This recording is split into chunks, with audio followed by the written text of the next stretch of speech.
प्रामाणिक समाधान। नमोस्तु गुरुवर। कुलाचार के नियमों पर दृढ़ रहने वाले मेरे पुत्र के लिए एक भी योग्य कन्या नहीं मिली। क्या ये समाज के लिए चिंतनीय विषय नहीं है? देखिए, ये बहुत गंभीर और चिंतनीय विषय है। आज के समय में जो थोड़े धार्मिक या कुलाचार के प्रति दृढ़ रहने वाले लोग हैं, उनके लिए इस तरह के संबंध अब कम मिलते हैं। और ये विडंबना, शराब और अन्य प्रकार के व्यसनों में लिप्त लोगों को साथ संबंध करने में लोग अपनी शान समझते हैं। ये हमारे लिए बड़ी विडंबना है। ये पूरी की पूरी समाज के पतन का एक निकृष्ट उदाहरण है। ऐसी समस्या लड़कों के लिए नहीं, लड़कियों के लिए भी है। बहुत सारी लड़कियां हैं जो चाहती है कि हम ऐसे जीवन साथी से संबंध करें जिनके साथ हम अपने नियमों का अच्छे से पालन कर सकें, लेकिन उनको उस तरह का मैच नहीं मिलता। समाज को सोच बदलनी पड़ेगी, तभी वो कुछ अच्छा कर पाएंगे। और इसके लिए हमें प्रारंभ से ऐसे शिक्षण संस्थानों को महत्व देना चाहिए जिसमें उनका खान पान शुरू से ही ठीक रहे। उनको पढ़ाई के समय में अगर दिन में भोजन और जैन कुलाचार के अनुरूप खान पान करने की अनुकूलता मिले तो आगे चल कर के उनकी आदत नहीं बिगड़ती, उनकी जीवन शैली में जो बदलाव हो वो नहीं आता, वो बच सकते हैं। एक तो ये प्रयास करना चाहिए, लोगों में जागरूकता लाना चाहिए। और दूसरी बात, ऐसे लोगों के संबंध के लिए एक एजेंसी विकसित होनी चाहिए जिसमें लोग, बहुत सारे लोग मेरे संपर्क में भी हैं जो इस तरह की परेशानी का सामना कर रहे हैं। वो एक ऐसी एजेंसी विकसित करे ताकि ऐसे लोगों को ऐसे विचार से जुड़े हुए लोग मिले। और वर्तमान में साधु संतों के संपर्क में आने वाले अनेक युवक युवती शुद्धाचारी हैं, वो बहुत दृढ़ हैं। वे चाहते हैं कि मुझे इस तरह का वातावरण मिले।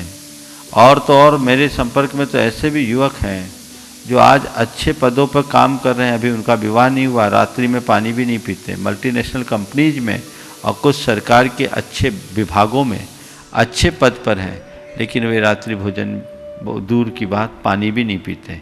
तो अब वो चाहिए कि आप लोग अपने बीच एक ऐसी एजेंसी विकसित करें। आज का युग है, विभिन्न माध्यमों से लोगों को करना चाहिए और इस तरह के लोगों के मध्य संपर्क बनना चाहिए ताकि लोग जिन शासन की परंपरा को आगे बढ़ा सके।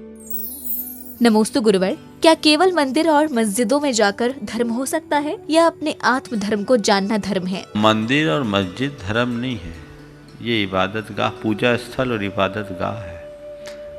अगर धर्म को हम मंदिर, मस्जिद, गुरुद्वारा और चर्चों में ढूंढ रहे हैं तो ये हमारा बड़ा भ्रम है। ये हमारे पूजा स्थल है, प्रार्थना स्थल है, इबादत गाह है। धर्म तो हमारी आत्मा में है। अगर हम उसे भुला देंगे तो हम धर्म के बाहरी कवच पर ही घूमते रहेंगे, बाहरी चोले को ही पहन करके बैठ जाएंगे। वो कतई उचित नहीं। हमें अपने भीतर के धर्म को घटित करना होगा, स्वयं को जानना होगा, स्वयं को समझना होगा और उस अनुरूप अपनी जीवन शैली में बदलाव लाना होगा। तभी हम धर्म का वास्तविक लाभ ले पाएंगे और जीवन को पवित्र बना पाएंगे। नमोस्तु गुरुवर। ध्यान की दो क्रिया, तल्लीनता और सल्लीनता में क्या भेद होता है और प्रभु की भक्ति के लिए इन दोनों में से कौन सी क्रिया उत्तम है? तल्लीनता और सल्लीनता ध्यान की दोनों प्रक्रियाएं हैं। आपने दोनों में पहले तो अंतर पूछा है। सामान्य रूप से तल्लीन होना यानी तन्मय हो जाना और सल्लीन होना यानी उसमें डूब जाना। ऊपरी तौर पर देखा जाए तो अर्थ में कोई अंतर नहीं है। तत्व में लीन होना या सम्यक रूप से लीन हो जाना, ये दोनों एक अर्थ में है। लेकिन इसे जब हम दूसरे तरीके से व्याख्यायित करें तो इस तरीके से कह सकते हैं कि मन का एकाग्र और तन्मय हो जाना तल्लीन है और विचारों का एक में लीन हो जाना सल्लीनता है। दोनों अलग अलग भूमिकाओं में है। एकाग्रता की भूमिका को पाकर के तल्लीन होना और सारे विचारों से मुक्त होकर संलीन हो जाना, ये दोनों अलग अलग भूमिका है जो उत्तर की भूमिका है।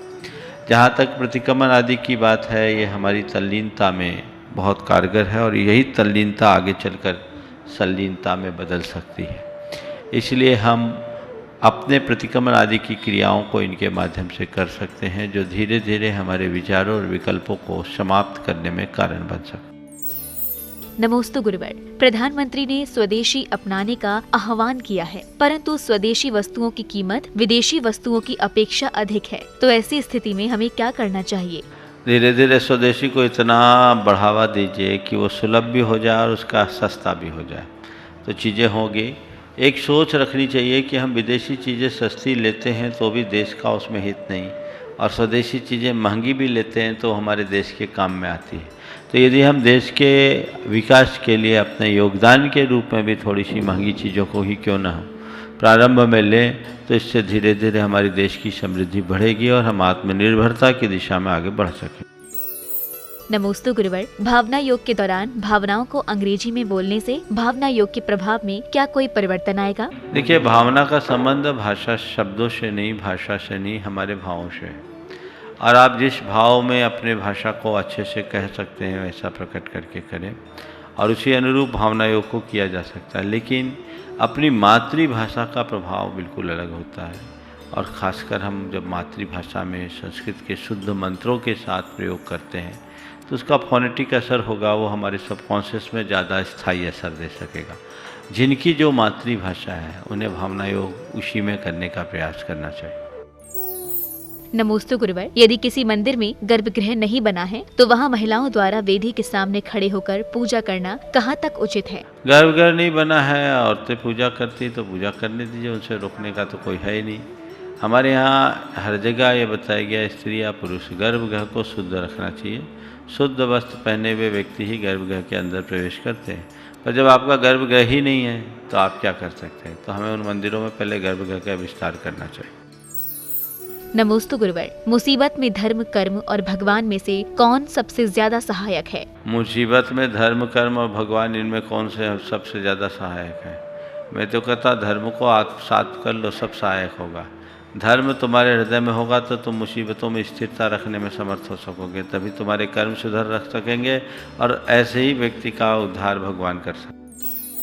नमोस्तु गुरुवर। इंसान वक्त के महत्व को क्यों नहीं समझता और उसका सही उपयोग क्यों नहीं करता है? वक्त का महत्व क्यों नहीं समझ पाता और वक्त का सही उपयोग क्यों नहीं करता? क्योंकि वो उस वक्त की नजाकत को पहचानता नहीं। जिस दिन व्यक्ति इस बात को समझने लगेगा उसी दिन वो वक्त का सही उपयोग करने लगेगा। वस्तुतः जब तक व्यक्ति वक्त से कोई सीख नहीं लेते तब तक वक्त का सही उपयोग करना नहीं सीख पाते। हमें सीख लेना चाहिए, नसीहत लेना चाहिए और उसका लाभ उठाना चाहिए, साथ ही साथ वक्त के अनुरूप स्वयं को ढालने का प्रयत्न भी करना चाहिए। नमोस्तु गुरुवर। द्रव्य संग्रह की गाथा में अच्छा ध्यान लगाने के लिए मोह, राग एवं द्वेष को ही बाधा क्यों माना गया है, अन्य कषायों को क्यों नहीं? बहुत अच्छी बात है। जैन परंपरा में ध्यान के विषय में एक बहुत अच्छी बात कही गई कि यदि तुम अपने जीवन में ध्यान में स्थिर करना चाहते हो तो माँ मुझा माँ रज्जा माँ दुस्सा इठ नठ अथेशु थिर मिच्छा जय चित्तम विचित्र ध्यान प्रसिद्धि। अपने चित्त को विचित्र ध्यान की सिद्धि के लिए स्थिर करना चाहते हो तो इष्टानिष्ट पदार्थों में राग, देश और मोह मत करो। वस्तुतः राग, देश और मोह ये तीन ऐसे प्रबल कारण हैं जो हमारे चित्त को व्यग्र करते हैं। इनमें सारी कषायें भी आ जाती हैं, मन के सारे विकार आ जाते हैं। यदि हम तटस्थता बना करके रखें तो हमारा मन निर्मल होगा, और इसके लिए एक ही उपाय बताया, माँ मुझा माँ चिट्ठा माँ जंपा माँ चित्तः किम विजयन हो थिरो अपा अपम्मिरवो इनमेव हवे परम ध्यानम। कि यदि तुम परम ध्यान को प्राप्त करना चाहते हो तो माँ चिट्ठा कोई चेष्टा मत करो, माँ जंपा कुछ बोलो मत, माँ चित्ता कोई चिंतन मत करो। चेष्टा नहीं, चर्चा नहीं, चिंतन नहीं। अपा अपम मिरवो, आत्मा को आत्मा में ही रत रखो, यही परम ध्यान है। लेकिन हमारे मन में इष्टानिष्ट कल्पना, विकल्प, हमारे राग, देश और मोहजन्य संस्कार के कारण आते हैं। उनको हम जैसे जैसे कम करेंगे हमारे जीवन का पथ वैसे ही प्रशस्त होगा। नमोस्तु गुरुवर। दुनियादारी में रहते हुए भी अपने मूल विचारधारा को कैसे सुरक्षित रखें? दुनियादारी में रहते हुए भी मूल विचारधारा को कैसे सुरक्षित रखें।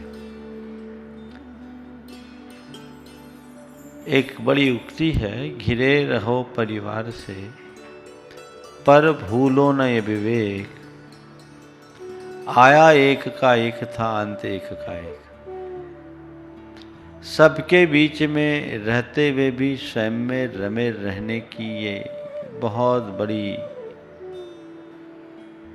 विधा है, कला है। हम सबके बीच रहें, स्वयं में रमें, कर्तव्य या दायित्व मान करके कार्य करें, आसक्त होकर नहीं। मेरा ये कर्तव्य है, मेरे लिए ये दायित्व है, उसके अनुरूप हम काम कर लें, लेकिन उसमें उलझे नहीं। जीवन के विकास का यही आधार है। नमोस्तु गुरुवर, क्या हमारे द्वारा लिया गया हर फैसला पहले से ही तय होता है? देखिए, ये बात सही है कि हमारे द्वारा लिया गया फैसला सही ही हो, ये कोई ज़रूरी नहीं, और हमारे द्वारा लिए गए फैसले पहले से ही तय हो, ये भी कोई ज़रूरी नहीं। हम जीवन में आगे बढ़ने वाले अनेक लोगों के जीवन में जब झांक कर देखते हैं तो देख पाते हैं कि उनके कई फैसले और निर्णय ऐसे थे जो गलत थे, लेकिन उनने बाद में उस गलत का अंजाम भोगने के बाद भी अपने जीवन को सफलता के शिखर पर चढ़ाया। ये हमें कभी नहीं सोचना चाहिए कि हमने कोई गलत निर्णय ले लिया तो उसका खामियाजा हमें भोगना ही पड़ेगा। कई बार ऐसे अनुभव आते हैं कि गलत निर्णय से भी लोग नसीहत लेते हैं और आगे अच्छा निर्णय लेने में समर्थ हो जाते हैं। एक युवक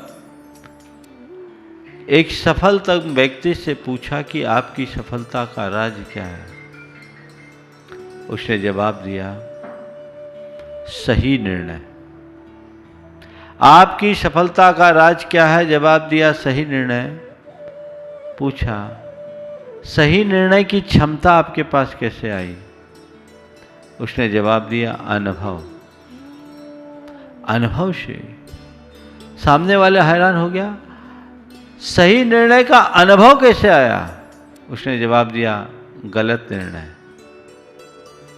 पूछा, सफलता का राज क्या? बोला, सही निर्णय। सही निर्णय लेने की क्षमता कहां से आई? उसने कहा, अनुभव। पूछा, अनुभव कैसे पाया? उत्तर दिया, गलत निर्णय। सामने वाला आश्चर्यचकित, गलत निर्णय से सही निर्णय लेने का अनुभव आपने कैसे पाया? बोला, मैंने अपने हर गलत निर्णय की समीक्षा की और आगे उसकी पुनरावृत्ति न करने का निर्णय लिया। नतीजा, मैं सही निर्णय लेने का अनुभव पा लिया। तो गलत फैसले भी हमें आगे बढ़ने के लिए निमित्त बन सकते हैं। जहाँ तक रहा कि हमारे सारे फैसले पहले से तय हैं, ऐसी बात नहीं है। हमें तो ये चाहिए कि इतना कॉन्फिडेंस और आत्मविश्वास होना चाहिए कि अपने गलत कदम को भी हम सही साबित करने में समर्थ हो जाएं। मैंने सुना है सागर विश्वविद्यालय के संस्थापक सर हरि सिंह गौर एक केस के मामले में बहस कर रहे थे। संयोग कुछ ऐसा हुआ कि वो फाइल को देख नहीं पाए और कोर्ट में खड़े हो गए और वो अपने ही क्लाइंट के अगेंस्ट आर्गुमेंट करने लगे।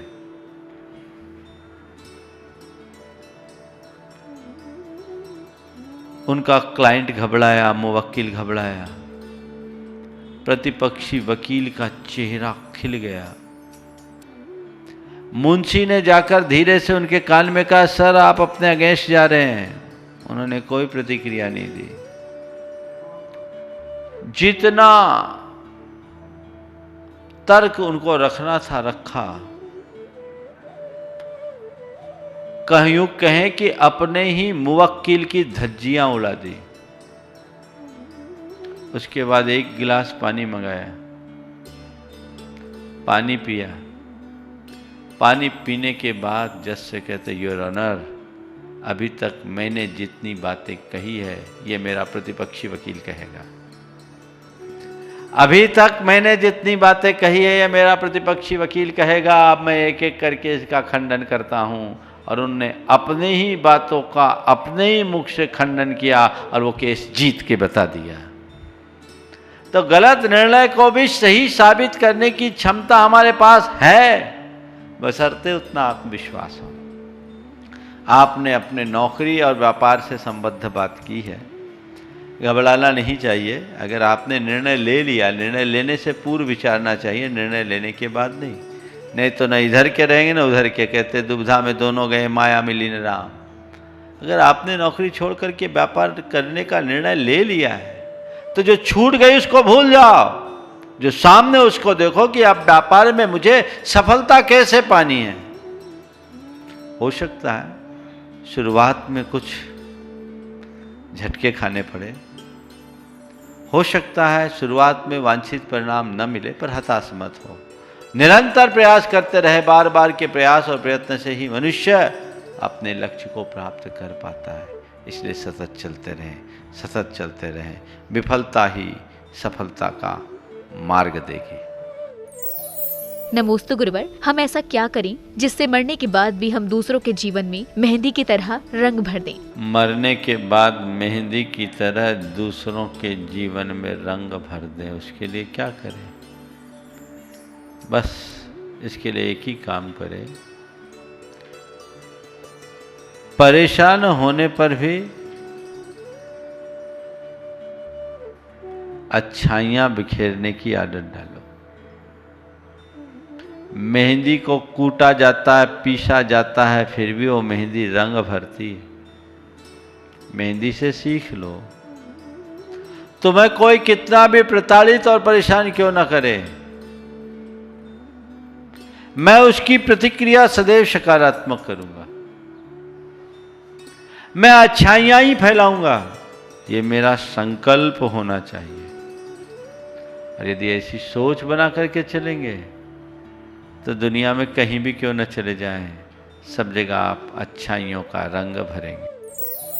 नमोस्तु गुरुवर, निसंतान दंपतियों को भावना योग की किस कमांड का प्रयोग करना चाहिए? देखिए, ये बात पहले भी आई है। भावना योग के विभिन्न अलग अलग स्वरूप को बताने की बात मेरे पास आई, मैंने कुछ दिए भी हैं।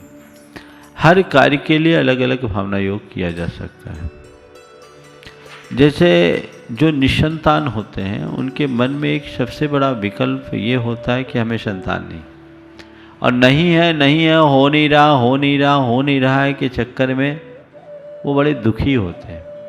और कदाचित जिनके हो नहीं वो तो ठीक है, और भी कहते कि तुम इतने साल हो गए अभी तक हुए नहीं। ये जो चक्कर है ये उन्हें और टेंशन में डाल देता है। जो मेडिकल एड है वो लेना चाहिए और उसके बाद समय पर छोड़ देना चाहिए।